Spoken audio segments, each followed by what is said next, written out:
तो आप देख सकते हैं कि इस कॉरिडोर को, राष्ट्र को अर्बन ट्रांसपोर्ट सिस्टम में देखते हैं तो आपकी यात्रा के अनुभव को सुगम और कहीं ना कहीं आरामदायक ट्रांजिट सिस्टम से अब जोड़ पाएंगे। मेरठवासी, गाजियाबाद से जो लोग या साहिबाबाद से जो लोग नौकरी करने के लिए आते हैं, ट्रांसपोर्ट दी जा रही हैं, वो लोगों के सफर को आरामदायक बनाएंगी। और सबसे अहम बात कि मां प्रकृति के प्रति भी हमारी काले खान स्टेशन सहित 4 नमो भारत दिल्ली से मेरठ तक का जो सफर है वो अब आसान होगा। हाई स्पीड की जो समय है उसमें कहीं ना कहीं सुपर फास्ट, लग्जूरियस और हाई क्लास सुविधाएं यहां पर 55 मिनटों में तय की जाएगी। और हमारे साथ निशांत राय जुड़ गए हैं। निशांत, तो नमो भारत यात्रीगणों को देखिए, बिल्कुल अगर नमो भारत की बात की जाए तो दिल्ली से मेरठ की दूरी 3 घंटे लगते थे। अब ये जो दूरी है वो मोदीपुरम में आप पहुंच सकते हैं। वाले समय में जिस तरीके से हाई स्पीड ट्रेन की रफ्तार है उसी तरीके से विकास की भी रफ्तार देखने को मिलेगी, निकलकर सामने आ बचेगा। और जो खासकर लोग दिल्ली एनसीआर के लोग हैं जो अभी दिल्ली में रहते हैं, आवास ले सकते हैं। मेरठ में कम कीमत में किराए के जो है एक मजबूत आधार मिलेगा, टाउनशिप बनेंगे, दुकानें बनेंगे, शोरूम बनेंगे। तो आप कह सकते हैं कि उसका एक बड़ा विजन प्रधानमंत्री को लेकर प्रधानमंत्री में शताब्दी नगर में उन्होंने इसकी बुनियाद रखी। में ये आमूलचूल परिवर्तन प्रगति की रहे हैं पाता, ये कहीं ना कहीं बनाते हुए नजर आएगा। बिल्कुल, ये यात्रा हम कह सकते हैं किस तरीके से सबसे ज्यादा कीमती होता है वो समय होता है। और मेरठ से दिल्ली मात्र का आपको परिवहन देखने को मिलेगा। मोदीपुरम से लेकर बाकी भी एनसीआर के शहरों में एक एक करके देखने को मिलेगा। जी निशांत, और साफ तौर पर अगर आप रोड होगा और साथ ही साथ अभी जो गाजियाबाद का NH24 है उस पर उस रोड को देखिए, बिल्कुल, और ये एनडीए सरकार है जिसका विजन रहा है। सबसे पहले दिल्ली एक्सप्रेसवे ने दिल्ली और मेरठ की दूरी कम कर दी। उसके बाद अगर कहें उससे रैपिड रेल जो है एनडीए सरकार का, ये भी महत्वपूर्ण एक तरीके से इंफ्रास्ट्रक्चर का सुगम होगी। बिल्कुल, लोग मेडिकल केयर के लिए मेरठ से दिल्ली आते हैं, पढ़ाई नौकरी वगैरह के लिए। ऐसे में देखिए, मेट्रो रेल के किराए की बात की जाए है और जो ये दूरी है उस दूरी के हिसाब से किराया कुछ नहीं है। समय की जितनी बचत हो रही है उससे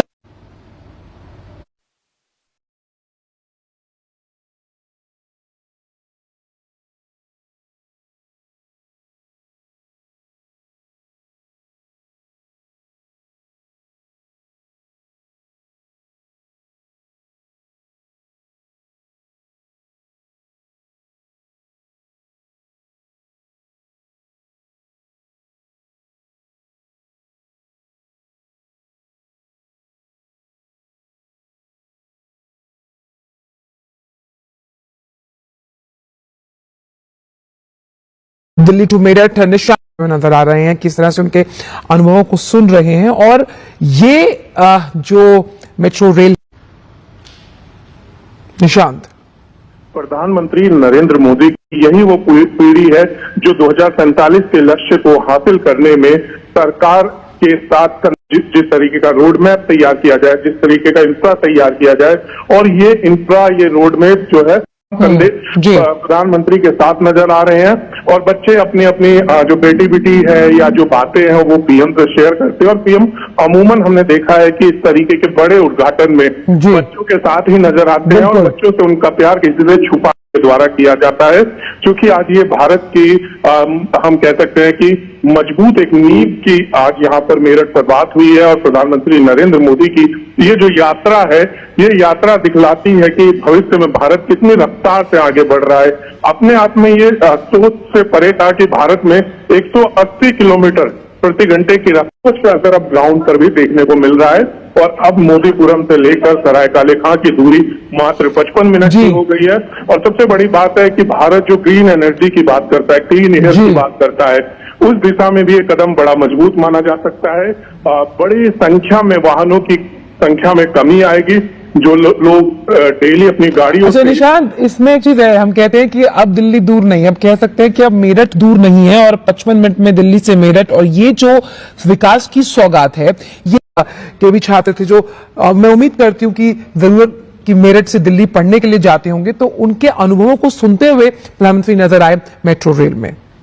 देखिए, बिल्कुल छात्रों के अनुभवों को प्रधानमंत्री नरेंद्र मोदी सुनते हुए नजर आ रहे। बड़ी संख्या में जो छात्र हैं वो दिल्ली से मेरठ जाते हैं पढ़ाई के लिए। बड़ी संख्या में दिल्ली से मेरठ छात्र आते हैं क्योंकि मेरठ भी मेडिकल हब, एजुकेशन हब के तौर पर जाना जाता है। और स्पोर्ट्स हब की अगर बात की जाए तो स्पोर्ट्स से बनी हुई सामग्रियां यहाँ पर बड़ी संख्या में मिलती है, जो कि विदेशों तक सप्लाई की जाती है। चाहे मेरठ की बैट की बात की जाए, चाहे मेरठ की फुटबॉल की बात की जाए। हमने देखा है बहुत सारी स्टोरीज, तमाम न्यूज चैनल हर बार चुनाव से पहले या चुनाव के बाद करते हैं। तो ऐसे में उन तमाम व्यापारियों को, उस तमाम वर्ग को एक बड़ा फायदा इस रैपिड रेल से मिलने वाला है, जिनको रोजाना दिल्ली आना जाना होता है, दूर नहीं है।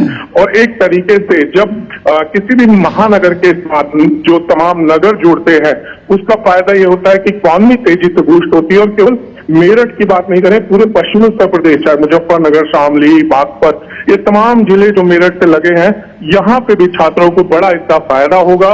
और अच्छा, आपने जिन जगहों का नाम लिया, निशान, शामली, बागपत, वो पहले हम कहते थे कि अरे वहां तक मेट्रो आ गई, तो यहां तक इसका मतलब ये है कि वहां आधुनिकता है, इंफ्रास्ट्रक्चर दुरुस्त है।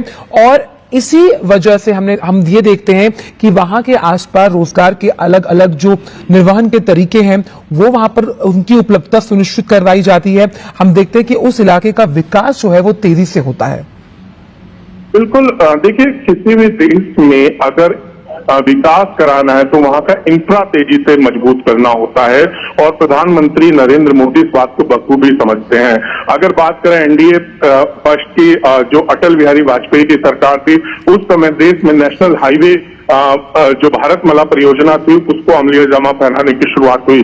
प्रधानमंत्री नरेंद्र मोदी ने जब शुरुआत की तो देश में एक्सप्रेस वे की एक तरीके से बाहर सी आ गई। पिछले आजादी के बाद कई सालों में काम नहीं किया जाने लगा। इसी तरीके से हम कह सकते हैं कि जो लोकल ट्रांसपोर्ट है, इस पर सरकार ने बहुत जोर देता है। कहीं से डेवलपमेंट शुरू हो उत्तर प्रदेश में, और इसीलिए हम जानते हैं कि मेरठ एक ऐतिहासिक शहर है। 1857 की क्रांति की शुरुआत मेरठ के साथ पर्यटन के लिहाज। बिल्कुल, पर्यटकों की अगर बात की जाए तो चाहे दिल्ली साबित भी किया है। अगर पश्चिमी उत्तर प्रदेश की बात की जाए तो पश्चिमी उत्तर प्रदेश में सबसे संपन्न शहरों में मेरठ रहा है। लेकिन मेरठ के दिल्ली से दूरी होने की वजह से जो मेरठ में भी, यहाँ पर उत्तर प्रदेश में भाजपा की सरकार, मेरठ को यहाँ पर एक बहस में इन शहरों का नाम 2017 के बाद से अगर पश्चिमी उत्तर प्रदेश की बात करें तो पूरी तरीके से तस्वीर बदली है। अब यहाँ विकास जरूरी होता है और उस दिशा में राष्ट्र है, जिसमें तमाम प्रमुख विशेषताओं का हमने यहाँ पर जिक्र किया निशांत आपके साथ। इसमें भविष्य की परियोजनाएं भी कहीं हैं। प्रयागराज लाइट मेट्रो का विस्तारीकरण किया जाएगा आने वाले समय में। देखिए, उत्तर प्रदेश में लगभग सभी महानगरों की अगर बात करें, प्रयोग हमें देखने को मिल रहे हैं, जिसमें मेट्रो भी कुछ सामने आने से जो लोकल लोगों को होने वाली परेशानी है उसको कम किया जाए। और उसी दिशा में हम कह सकते हैं कि नगर तक भी जाएगी। इसके अलावा यहाँ एनसीआर से जाएगी, आसानी होगी। एक तरीके से जो दिल्ली की तरफ जो तमाम मध्यम, निम्न मध्यम और गरीब वर्ग के लोग हैं, अच्छा, इसमें एक चीज जी निशान, इसमें एक चीज को फ्लाइट्स पकड़नी होती हैं या ट्रेन, ये मेट्रो रेल कहीं ना कहीं बहुत युगांतकारी डेवलप करने की बात कर रहे हैं। तो हाई स्पीड रेल उसी देगी, यानी ट्रैक ही को देखने को मिलेगा। तो इससे एक फायदा होगा कि इंफ्रास्ट्रक्चर पे जो बजट आता है ट्रेन, तो ये कहा जा सकता है कि एक हम और जगह भी देखने को मिलेगा कि एक ट्रैक पे दो तरीके का इंफ्रास्ट्रक्चर डेवलप किया जाए, ताकि तरीके से भुनाते हैं, मनाते हैं और एक असीम संभावनाएं असीमित रहेंगी आने वाले समय में। निशांत, बिल्कुल, पहले विकास के जिलों में जिस तरीके की तरक्की होनी चाहिए थी वो नहीं होती हुई नजर आई। हालांकि गुरुग्राम की जाए, चाहे इन तमाम चीजों को जिस तरीके से अब दिल्ली किसी भी जगह से दूर, नरेंद्र मोदी ने जिस तरीके से एयरपोर्ट का हर राज्यों में जो महानगर है, ये हुआ है कि लोगों को अब कहीं आने जाने में किसी भी परेशानी का सामना नहीं करना पड़ता, बल्कि प्रधानमंत्री नरेंद्र मोदी का बुलेट, उस पर भी तेजी के साथ काम चल रहा है।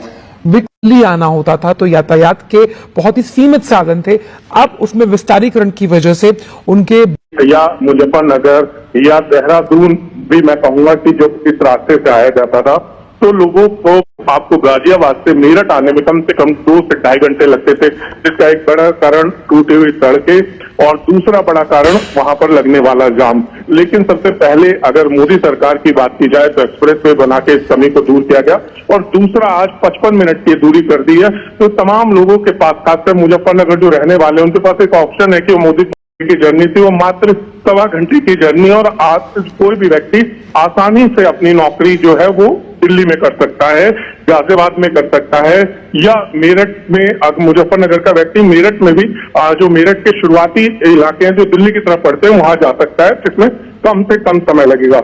इसी तरीके से वो तमाम जो लोग हैं, जो उस वर्ग के लोग हैं जो दिल्ली एनसीआर में अफोर्ड नहीं कर सकते हैं प्रॉपर्टीज, जिनको रेंट बहुत ज्यादा देना होता है, उनके लिए अब एक ऑप्शन खुल गया है कि वो दिल्ली एनसीआर और इसमें एक बात और भी है, औद्योगिक विकास की उम्मीद लगातार मेरठ कर रहा है, वो मार्ग प्रशस्त करती हुई नजर आ रही है ये मेट्रो रेल और नमो भारत।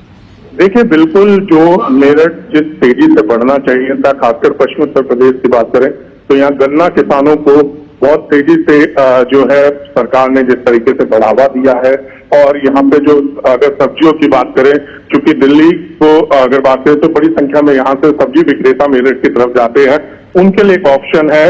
और पहले भी लोग जो है ईएमयू ट्रेनों का प्रयोग करते थे अपने जो सामान है उनको ले जाने के लिए। तो हम कह सकते हैं कि रैपिड रेल एक बड़ा क्रांतिकारी परिवर्तन है, और रैपिड रेल के बाद मेरठ में अगर हम देखें तो इंफ्रास्ट्रक्चर जो है ये रैपिड रेल का है, जो मेरठ में मेट्रो मिली है मेरठ को, भविष्य में मेरठ की एक बड़ी तस्वीर को बदलने में सहायक होगी।